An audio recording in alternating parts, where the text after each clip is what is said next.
En la sesión de fotos familiar, mi hija de 6 años se sentó en la primera fila, sonriendo. Recibimos las tarjetas navideñas y la habían borrado de cada una con Photoshop. Estalló en lágrimas al verlo, preguntando qué había hecho mal. No grité. Hice esto.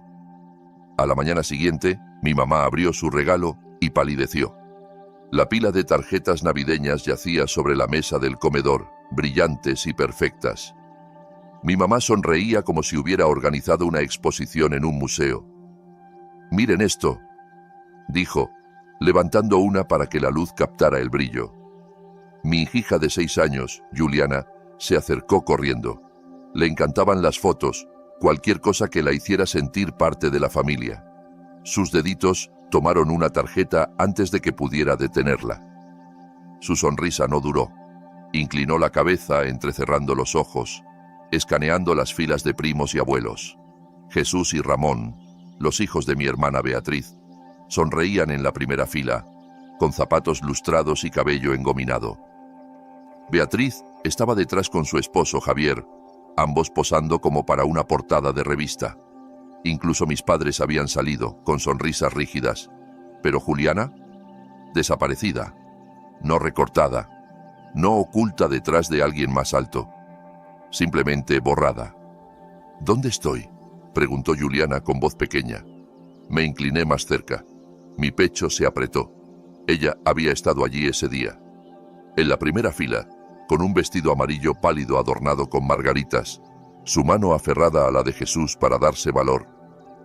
«Tal vez sea solo esta», murmuré, alcanzando otra tarjeta. Juliana tomó una también, luego otra y otra. Su respiración se aceleró. Pero yo estaba allí. Seguí pasando las tarjetas, esperando, rogando que una se hubiera escapado. Pero todas eran iguales. Juliana eliminada, como si nunca hubiera sido parte de la familia. Por un segundo, la negación se aferró a mí. Quizás el impresor se equivocó.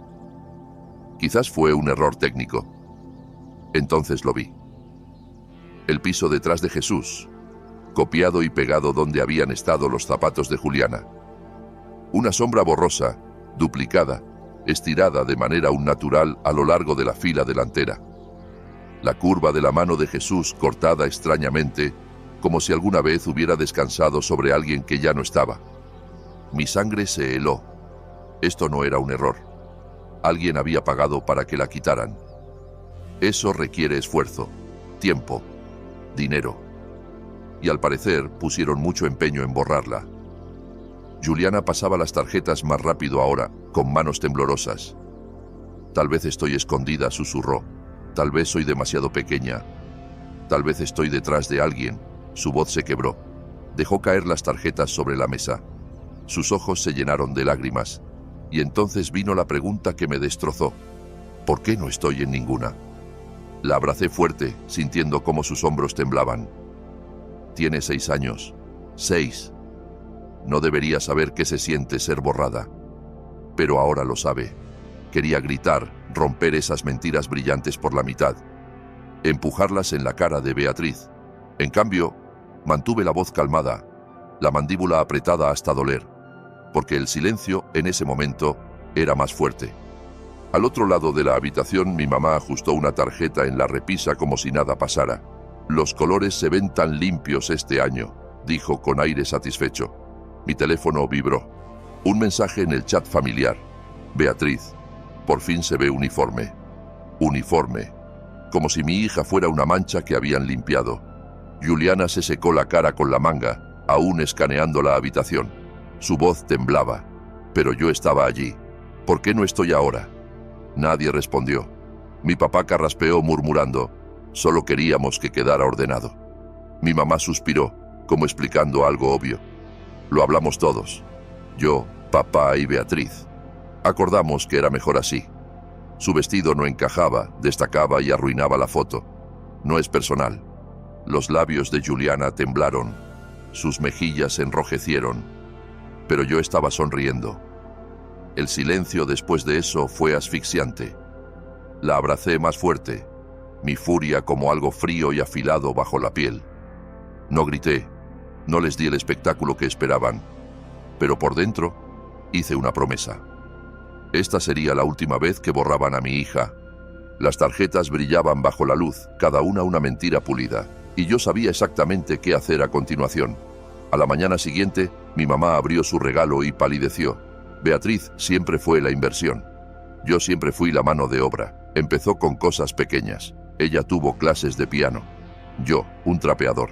Ella practicaba fútbol 3 noches por semana. Yo fregaba el piso de la cocina. Para cuando llegamos a la secundaria, el patrón ni siquiera se ocultaba. Cuando las rodillas de la abuela empezaron a fallar, a mí me llamaban. Mariana, ayúdala a subir. Mariana, asegúrate de que coma. La excusa de Beatriz. Su agenda está demasiado llena. Claro que lo estaba. La agenda de Beatriz era sagrada. La mía era solo disponible. Una vez pregunté si podía unirme al club de teatro en la escuela. Mi papá ni levantó la vista del periódico. Beatriz ya tiene 3 actividades. ¿Quieres arruinarnos? Mi mamá sonrió con sorna. Aprendes muchas lecciones limpiando la casa. Sí, nada grita infancia equilibrada como perfeccionar el arte de fregar moho. Eso fue la niñez. Beatriz pulida, yo invisible. Cuando Beatriz se casó con Javier, la inversión dio frutos. Mis padres sonreían como si hubieran criado a una reina. Le regalaron un pago inicial generoso para su primera casa. Luego cubrieron muebles nuevos. Y cuando Beatriz quiso encimeras nuevas, contribuyeron con las renovaciones también. Lo vi todo desde un lado. Silenciosa, amargada, un poco divertida, honestamente. Actuaban como si Beatriz hubiera ganado una medalla olímpica solo por decir, sí, acepto. Así que, cuando me enamoré en mis 20s, pensé que quizás, solo quizás, me tratarían como algo más que una sirvienta con pulso. Alerta de spoiler, no lo hicieron. Su nombre no importa. Llamémoslo el que se esfumó. Salimos un par de años. No estábamos casados, pero hablábamos de vivir juntos. Recuerdo sentarme en la mesa de la cocina, con cuidado, preguntando a mis padres por ayuda. No un pago inicial, no una casa, solo un poco con el alquiler. Beatriz consiguió una casa. Yo pedí un apartamento. No lo necesitas, dijo mi mamá rotundamente. Quédate aquí. Hay espacio. Claro, lo que quería decir era, quédate aquí. Sigue cocinando, sigue limpiando, sigue ayudando a la abuela. Quédate útil. Tragué la amargura y sonreí. Seguro. Luego me mudé de todos modos. Era un departamento diminuto, apenas suficiente para los dos. El alquiler se comía la mitad de nuestros sueldos. Los muebles eran de segunda mano, chirriantes, torcidos. Pero la libertad no necesita cortinas a juego. Aún así volvía, por supuesto. Los viejos hábitos tardan en morir. Ayudaba a la abuela con las comidas. Le hacía compañía. Me aseguraba de que estuviera bien. La quería de una forma que mis padres no. Y durante ese tiempo quedé embarazada. El momento no era perfecto. Equilibrábamos trabajos, cuentas y sus sesiones de estudio nocturnas.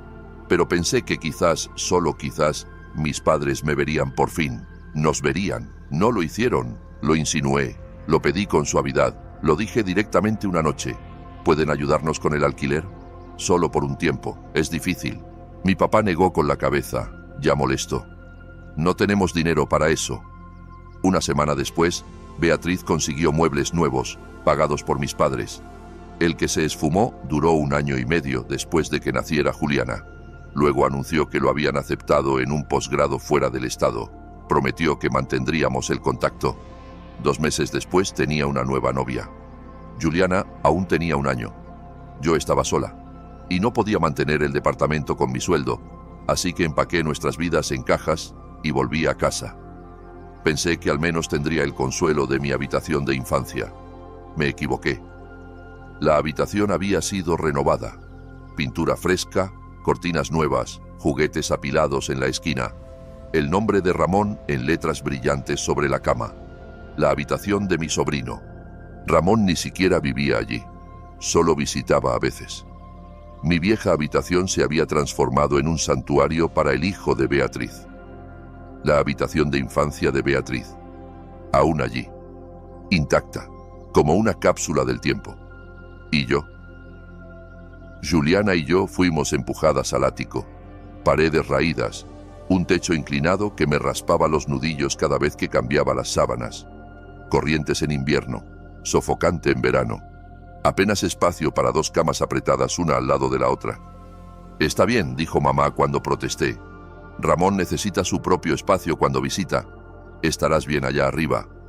Así que subí las cajas. Cada crujido del piso del ático era un recordatorio. No pertenecía.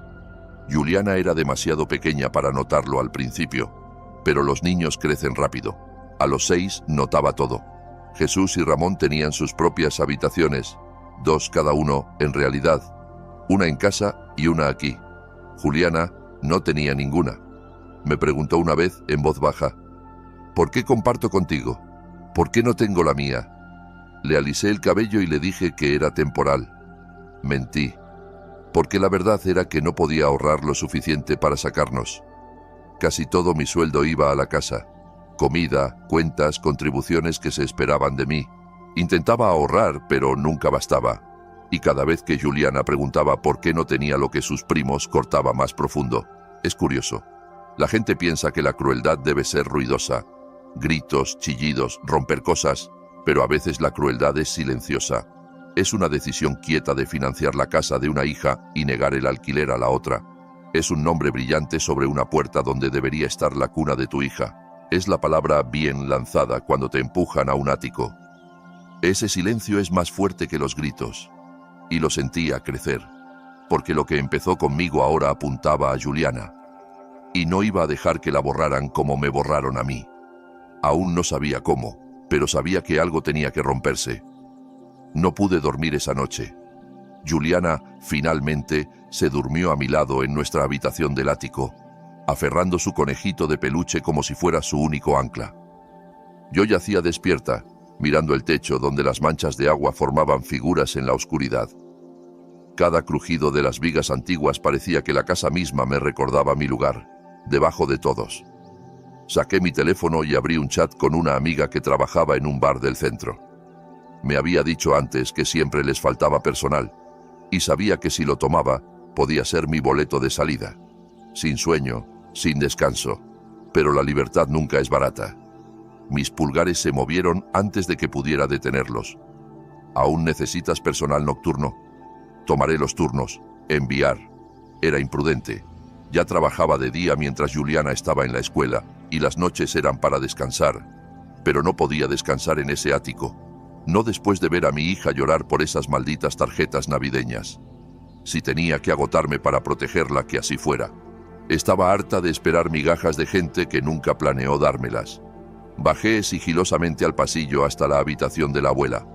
Su lámpara aún estaba encendida, un brillo suave filtrándose bajo la puerta. Toqué suavemente y entré. Estaba recostada contra las almohadas, con gafas bajas en la nariz, hojeando un crucigrama, aguda como siempre. ¿No puedes dormir?, preguntó sin levantar la vista. Reí suavemente. Me conoces demasiado bien. Me senté al borde de su cama, saqué una de las tarjetas brillantes de mi bolsillo y se la entregué. La estudió un momento, frunciendo el ceño. Entonces vio, o mejor dicho, vio la ausencia. Su boca se apretó en una línea fina. Juliana estaba allí. Sí, dije rotundamente. Primera fila, vestido amarillo. Pero al parecer el amarillo no encaja en el uniforme que querían. Puso la tarjeta sobre la manta con un suspiro. Le conté mi plan entonces. Los turnos nocturnos, el trabajo de bartender, las horas que me tallarían lo que quedaba de mí. No puedo mantenerla aquí, dije. Mi voz se quebró en la última palabra. No cuando la tratan así. Trabajaré noches. Ahorraré. Nos mudaremos. La abuela me miró largo rato, sus ojos agudos en la luz de la lámpara. Finalmente dijo, no necesitarás hacer eso. Fruncí el ceño. ¿Qué quieres decir? Negó con la cabeza volviendo a su crucigrama. Solo déjalo en mis manos. Críptico, como uno de sus puzzles, no insistí. Besé su mejilla y volví arriba, aún pensando en el trabajo del bar. La mañana llegó demasiado pronto. Me arrastré abajo, medio esperando otra pelea, otra reprimenda. En cambio, noté algo extraño en la mesa de la sala. Una caja, pequeña, envuelta con cuidado, entre las decoraciones sobrantes como si perteneciera. No la había visto la noche anterior. Mamá la vio antes de que pudiera hablar. ¡Oh, qué dulce! Un regalo de la abuela. Sonrió con sorna, quitando el lazo como desempacando un premio. Me quedé inmóvil, con Juliana asomándose detrás de mi pierna. Mamá levantó la tapa, su sonrisa se derrumbó. Sacó un montón de papeles, los hojeó y se congeló. El color se drenó de su rostro. ¿Qué es esto?, siseó. Luego más fuerte a toda la habitación. ¿Qué demonios es esto? ¿Es una broma? Mi papá se acercó, intentando leer por sobre su hombro. Su boca se abrió. Me incliné, el corazón latiendo fuerte. Alcancé a ver el encabezado en la hoja superior.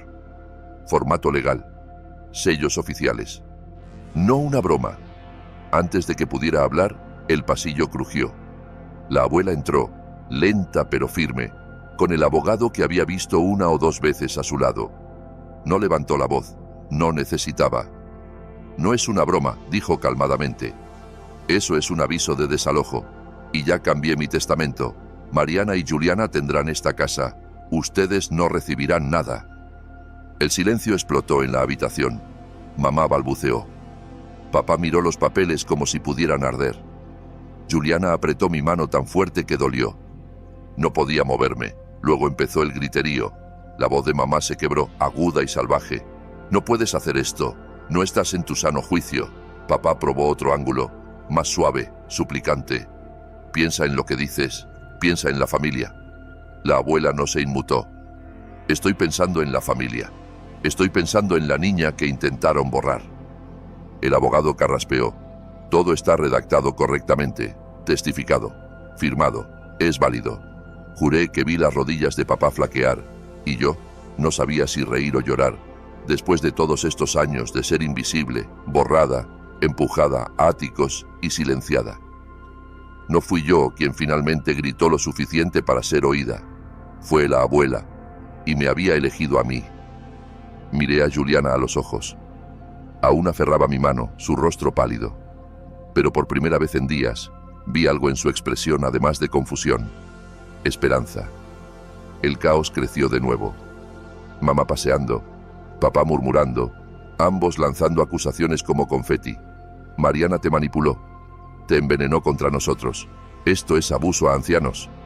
La risa de la abuela cortó todo, aguda y amarga.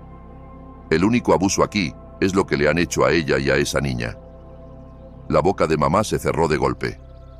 Papá se sentó pesadamente, como si el aire se le hubiera escapado. Juliana se inclinó hacia mí susurrando. ¿Qué pasa? Besé su cabello. Algo bueno, murmuré. Algo finalmente bueno. No sabía qué vendría después. ¿Lo pelearían en corte? ¿Esparcirían más mentiras? ¿Intentarían recuperar el control? Probablemente. Pero en ese momento, la marea había cambiado. La casa quedó en silencio después de la bomba de la abuela. Demasiado silencio. Sin peleas a gritos, sin portazos, solo el silencio pesado y asfixiante de gente tramando. Mis padres apenas me miraban. Papá se ocupaba en el jardín, cortando arbustos que no lo necesitaban. Mamá hacía ruido con los platos más fuerte de lo usual. El sonido agudo y deliberado. Su forma de gritar sin palabras. Juliana lo notó. ¿Ya se acabó?, me preguntó una noche en nuestra habitación del ático, su voz pequeña en la oscuridad. Quería decir sí, quería mentir. En cambio, besé su frente y susurré. Aún no. Porque sabía mejor. Ese silencio no era paz, era el sonido de una tormenta formándose. Llegó 3 mañanas después, un golpe en la puerta. Agudo. Oficial. Mi pecho se apretó. Las manos de Juliana se deslizaron instintivamente en las mías. Mamá llegó primero a la puerta, su tono instantáneamente meloso. «Oh, oficiales, gracias por venir». Y allí estaban. 2 policías y una mujer con un portapapeles. Servicios de protección a adultos. Mi estómago cayó. El oficial más alto carraspeó. «Recibimos un reporte de posible abuso a ancianos en este hogar. Necesitamos hablar con todos por separado. Abuso a ancianos». Por supuesto, no necesitaba una bola de cristal para saber quién hizo esa llamada. Nos separaron. La abuela a su habitación. Juliana guiada gentilmente a la cocina, aunque miró atrás hacia mí, con ojos grandes y asustados. Me senté rígida en el sofá mientras mamá rondaba el pasillo, susurrando palabras como confundida, seguridad y preocupados. Mi sangre se heló.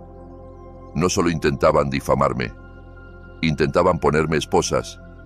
Si me arrestan, pensé. ¿Qué pasa con Juliana? ¿Quién la toma? No ellos. Por favor, no ellos.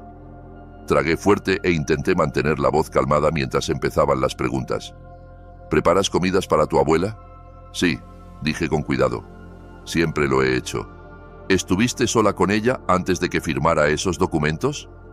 Sí, pero no durante... ¿Quién era el hombre en su habitación esa mañana? Su abogado. El que ella llamó. Las preguntas no eran injustas, pero la forma en que los lápices de los oficiales rascaban los cuadernos, la forma en que intercambiaban miradas, sentía como si la culpa ya estuviera escrita en mi frente. Desde el pasillo capté fragmentos de la voz de la abuela a través de su puerta, clara, firme. Para cuando los oficiales salieron, sus expresiones habían cambiado. La sospecha desaparecida, reemplazada por algo más duro. Ya no me miraban a mí, miraban a mis padres, y entonces la abuela insistió en salir ella misma. Se apoyó en su bastón, pero su voz era de hierro. Nadie me obligó. Llamé a mi abogado yo misma. Sabía exactamente qué hacía y cambié mi testamento porque es mi derecho. Silencio. Luego volvió su mirada a mis padres. El único abuso en esta casa es cómo tratan a Mariana y a esa niña. Si las palabras pudieran golpear, esa lo hizo fuerte. La trabajadora de protección cerró su carpeta con un chasquido. No veo preocupaciones aquí. Todo parece en orden. Los oficiales asintieron, educados pero firmes. Gracias por su tiempo. Estamos satisfechos de que no hay nada más que perseguir. El alivio me golpeó tan fuerte que casi colapso. Atraje a Juliana a mis brazos en cuanto estuvo a mi lado. Se enterró en mi hombro, temblando. Pero el alivio no duró mucho, porque la abuela no había terminado. Se volvió hacia mis padres, su voz más aguda que nunca. Llamar a la policía contra su propia hija, mentir sobre mí, poner a mi bisnieta a través de esto. Negó con la cabeza, furia irradiando de ella. No pertenecen bajo mi techo. Mamá jadeó, aferrando el respaldo de una silla como si fuera a desmayarse. Papá abrió la boca, pero no salió nada. Se mudarán, dijo la abuela rotundamente. No me importa cómo, pero lo harán. No era una sugerencia. Nunca había visto a mis padres mudos antes. Más tarde, cuando los oficiales se fueron y la puerta principal se cerró, el silencio volvió. Pero no era el mismo silencio de antes. Este era irregular, peligroso. Mis padres se sentaron rígidos en la mesa, rostros pálidos, ojos saltando entre mí y la abuela, como si no decidieran a quién odiar más. Juliana se apretó más contra mí. ¿Estamos bien ahora?, susurró. Besé su cabello. Sí, dije. Mi voz era firme. Por primera vez, lo creí. Por supuesto no sabía exactamente qué pasaría después. ¿Lo pelearían? ¿Impugnarían el testamento? ¿Esparcirían más mentiras? Probablemente. Pero la marea había cambiado. Su intento de borrarme había fallado. Su intento de borrar a Juliana había salido mal. Y ahora eran ellos los borrados. Una semana después, el silencio se rompió. No con gritos, no con portazos, sino con amenazas. Mis padres me rodearon en la cocina como buitres, siseando promesas. Te arrepentirás. Nos aseguraremos de que te quiten a Juliana. ¿Crees que estás a salvo? No lo estás. No me inmuté. Pero Juliana oyó. Se sentó en las escaleras, aferrando su conejito de peluche, ojos grandes. Eso fue la gota que colmó el vaso. La abuela llamó a su abogado la mañana siguiente. Al mediodía, 2 oficiales estaban en la puerta mientras mis padres metían ropa en maletas. No fue dramático, sin gritos, sin forcejeos, solo el sonido de cierres y el chasquido de una carpeta mientras el oficial les entregaba una orden de no contacto. Tendrán que encontrar otro lugar, dijo la abuela fríamente. y dejarán a Mariana y Juliana en paz. Se fueron bajo supervisión policial. Esa noche, Juliana durmió de corrido sin despertarse una vez, su primer sueño completo en semanas. Avancemos 6 meses. Las noticias viajan en las familias, especialmente en la nuestra. Una prima me llamó medio susurrando como pasando secretos de estado. Le pidieron ayuda a Beatriz. Casi solté el teléfono. Por supuesto que lo hicieron. Beatriz, la hija dorada, la que habían invertido cada centavo. ¿Y? Pregunté. Y dijo que no es un buen momento. El dinero está apretado. El dinero está apretado. Después de todo lo que le dieron, pago inicial de casa, renovaciones, muebles. Ahora, cuando no tenían nada, de repente no podía soltar un peso. No debería haber reído. Pero lo hice. Para fin de mes, los susurros crecieron. Mis padres fueron vistos en un albergue. Más tarde, alguien mencionó un alquiler cutre en la parte mala de la ciudad. La ironía, después de perder todo, ni siquiera encajaban en la foto perfecta de Beatriz. Mientras tanto, Juliana y yo vivimos abajo con la abuela. Ella tiene su propia habitación pequeña ahora, pintada de amarillo suave. Cada noche decora las paredes con dibujos nuevos. Por las mañanas, veo a la abuela sonreírle a Juliana sobre el desayuno, mirándola como si fuera la única niña en el mundo que importa. No somos ricos, no somos glamorosos, pero por primera vez estamos a salvo. Somos una familia. ¿Y qué piensan? ¿Hizo mi abuela lo correcto? ¿O fue demasiado lejos, desheredando a su propia hija? Díganme en los comentarios y suscríbanse para más.